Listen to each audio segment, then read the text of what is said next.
Hello everyone and welcome to comfortable studies. मैं हूं Parul ma'am और आज हम क्लास 7th की साइंस का lesson number 2 nutrition in animals इसके बारे में पढ़ेंगे। इस पिछले चैप्टर में हमने पढ़ा था कि न्यूट्रिशन इन प्लांट्स किस किस तरीके से न्यूट्रिशन करते हैं, जिसमें हमने ऑटोट्रॉफ्स, हेटरोट्रॉफ्स इनके बारे में और भी टाइप के बारे में पढ़ा था। इसमें हम स्पेसिफिकली एनिमल्स के न्यूट्रिशन के बारे में पढ़ेंगे।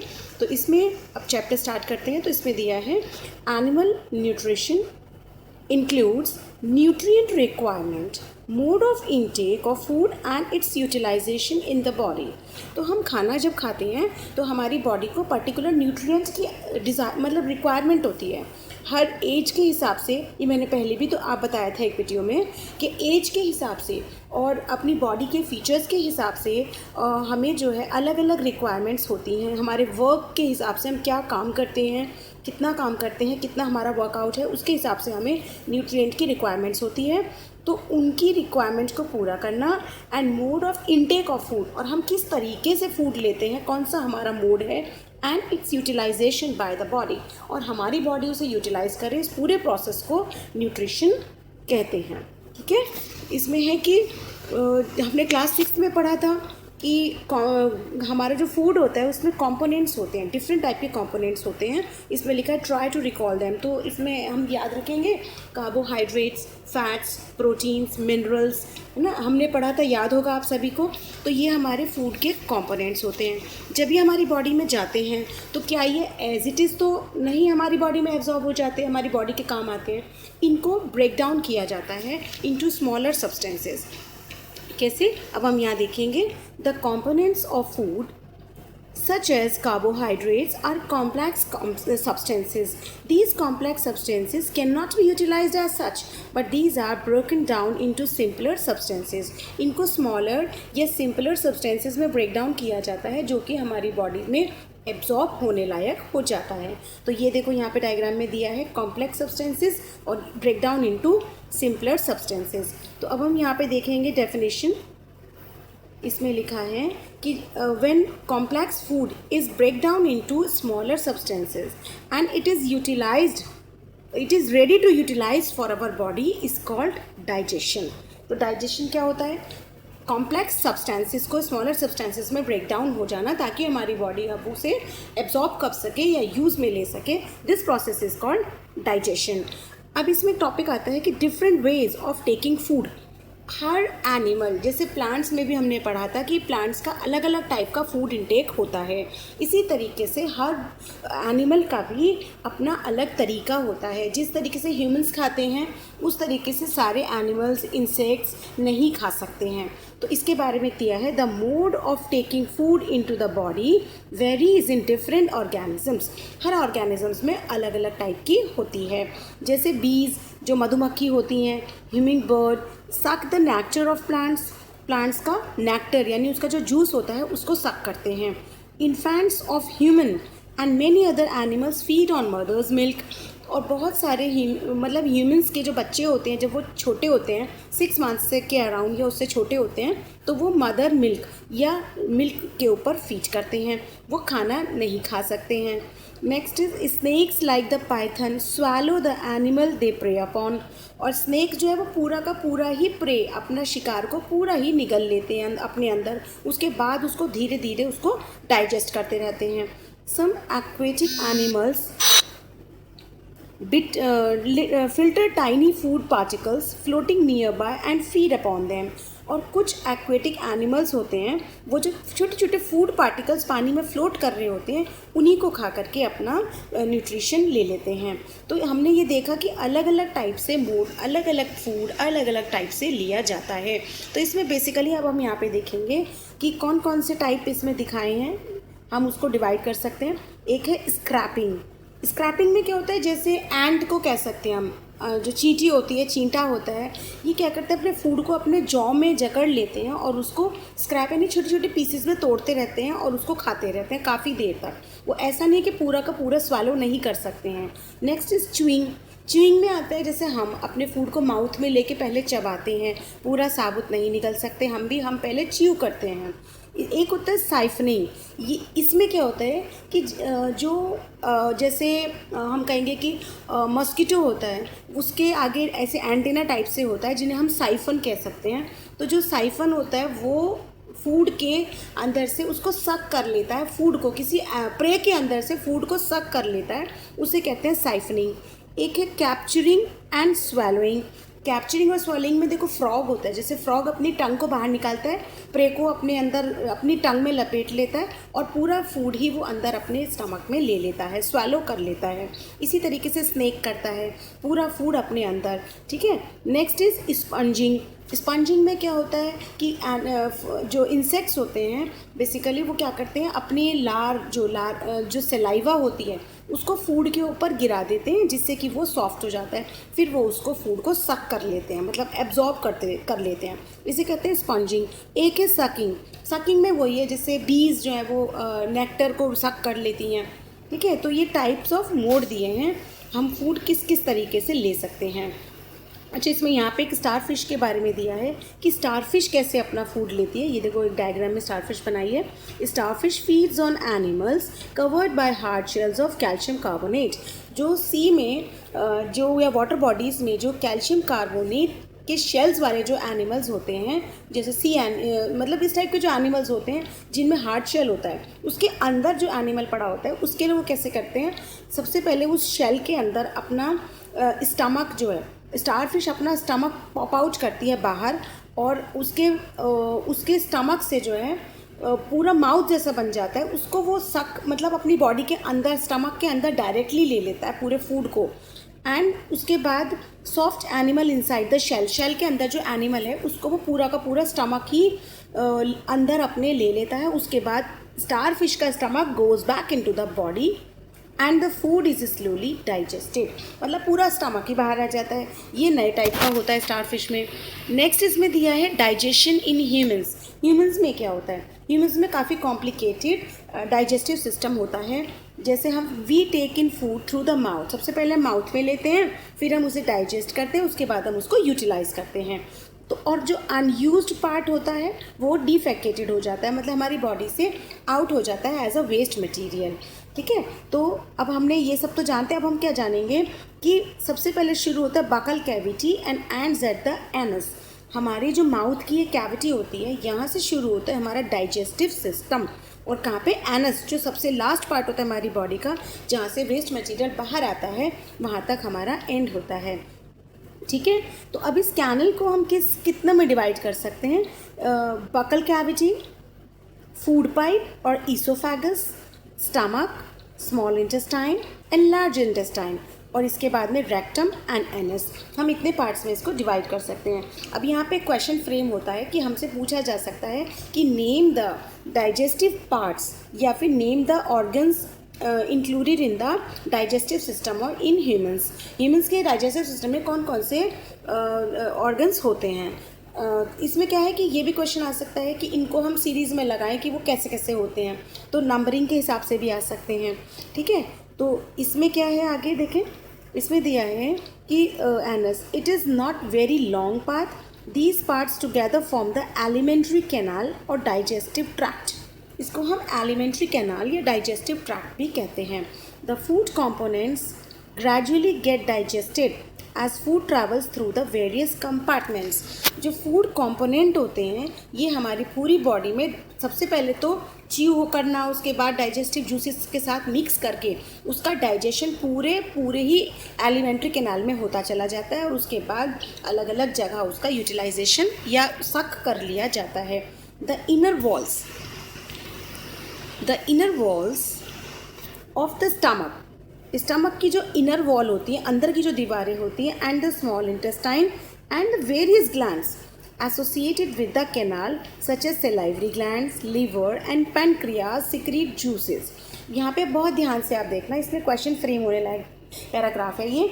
इसमें दिया है कि जो हमारा स्टमक की जो इंटरनल वॉल होती हैं और स्मॉल इंटेस्टाइन की वॉल्स और बहुत सारी ग्लैंड्स भी होती हैं। वो ग्लैंड्स कहाँ होती हैं, एक तो माउथ में होती है सेलाइवरी ग्लैंड्स, जब हम कोई खाने की चटपटी कोई चीज़ देखते हैं या हमें भूख लग रही होती है, हम कहते हैं ना हमारे मुंह में पानी आ रहा है, तो वो पानी क्या होता है, वो सलाइवा होता है जो हमारी सलाइवरी ग्लैंड्स सिक्रीट करती है।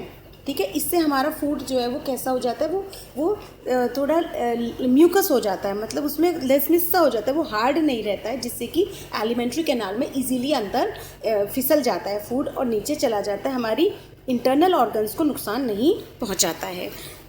ठीक है, such as salivary glands and liver भी डाइजेस्टिव जूस को सिक्रीट करती है, एंड द पैनक्रियाज, और पैनक्रियाज भी, ये सब क्या डाइजेस्टिव जूसेस को सिक्रीट करने वाले ऑर्गेनल्स हैं, और इनकी सबकी कॉम्बिनेशन से एक पूरा ट्रैक्ट हमारा वर्क करता है।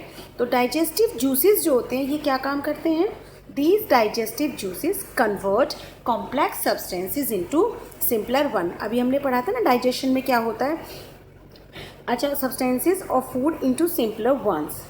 The digestive tract and the associated glands together constitute the digestive system। अभी हमने पढ़ा था ना डाइजेस्टिव, तो उसमें यही था कि डाइजेस्टिव ट्रैक्ट पूरा और जितने उसमें ग्लैंड्स ऑर्गेनल्स जितने भी वर्क कर रहे हैं साथ में, इस पूरे को क्या कहते हैं, डाइजेस्टिव सिस्टम कहते हैं।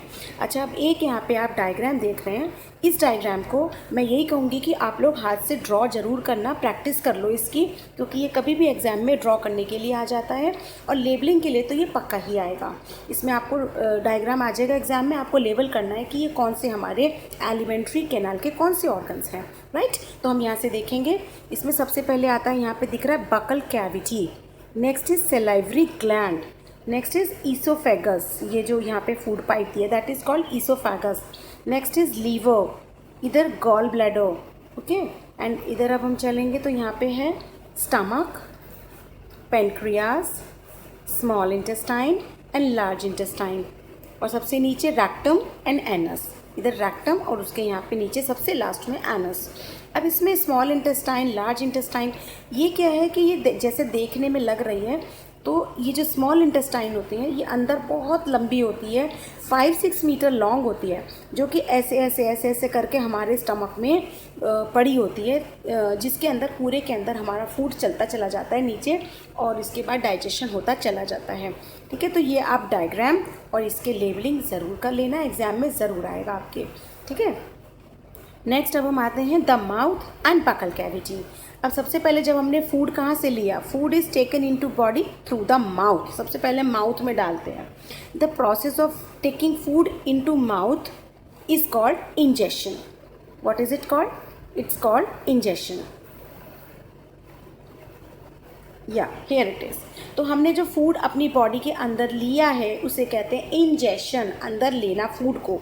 हम क्या करते हैं, we chew the food with the teeth and break it down mechanically into smaller pieces. हम चबा के खाते हैं, और अच्छा बड़े लोग ये कहते हैं ना कि ऐसी जल्दी जल्दी मत खाओ, चबा के खाओ, तो जितना ज़्यादा हम च्यू करते हैं अपने फूड को उतना अच्छा डाइजेशन होता है। ठीक है, each tooth is rooted as a separate socket in the gums, और दांत जो होते हैं, जो टीथ होते हैं हमारे, वो सॉकेट के अंदर, गम्स के अंदर जो सॉकेट्स बने होते हैं, खड्डे जैसे बने होते हैं, उसके अंदर लगे होते हैं, धसे होते हैं।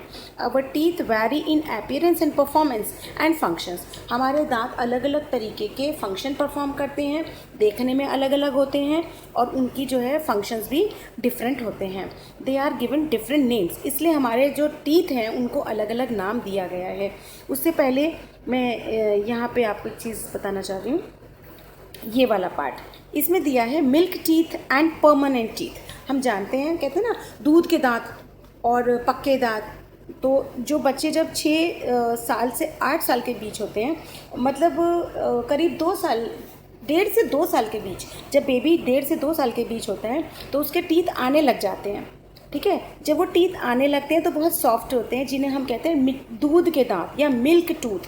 वो बहुत सॉफ्ट होते हैं और वो 6 से 8 साल की एज तक रहते हैं। उसके बाद वो टूटने लगते हैं वन बाय वन, है ना। देखे होंगे बच्चे जो बहुत क्यूट से लगते हैं, जिनके दांत निकल जाते हैं आगे से, ठीक है, उन्हें कहते हैं मिल्क टीथ। इसके बाद पक्के दांत आने लगते हैं जो नीचे से निकलना शुरू हो जाते हैं, उन्हें कहते हैं second set that replaces milk teeth are called permanent teeth. हमें परमानेंट टीथ का बहुत ध्यान रखना चाहिए, क्योंकि इनके बाद फिर थर्ड टाइम टीथ नहीं आते हैं।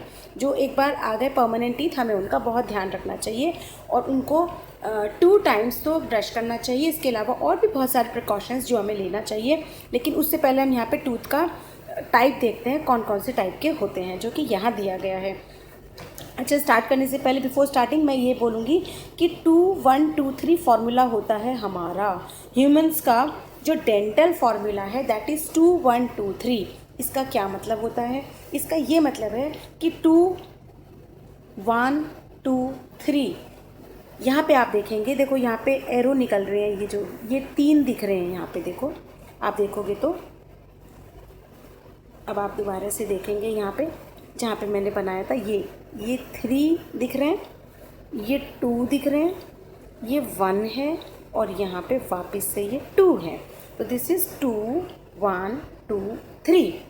अब मैं अगर लिखूँ यहाँ पे 2 1 2 3, इसका मतलब है कि मैं सिर्फ इतने पार्ट के बारे में बात कर रही हूँ। हमारे 2 जॉ होते हैं, अपर जॉ एंड लोअर जॉ।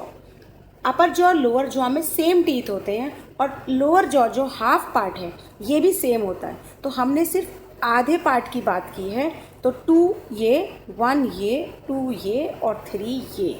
ठीक है, समझ रहे हो मेरी बात? अब हम इसका टोटल करके देखते हैं कि 2 + 1 3 + 2 5 + 3 8, राइट। 8 तो हो गए अपर जॉ के हाफ में, तो बाकी हाफ में कितने हुए? 8 हुए। तो अपर जॉ में कितने हो गए? 8 + 8 16, राइट। और 16 ऊपर अपर जॉ में और 16 ही नीचे, तो टोटल कितने हो गए? 32।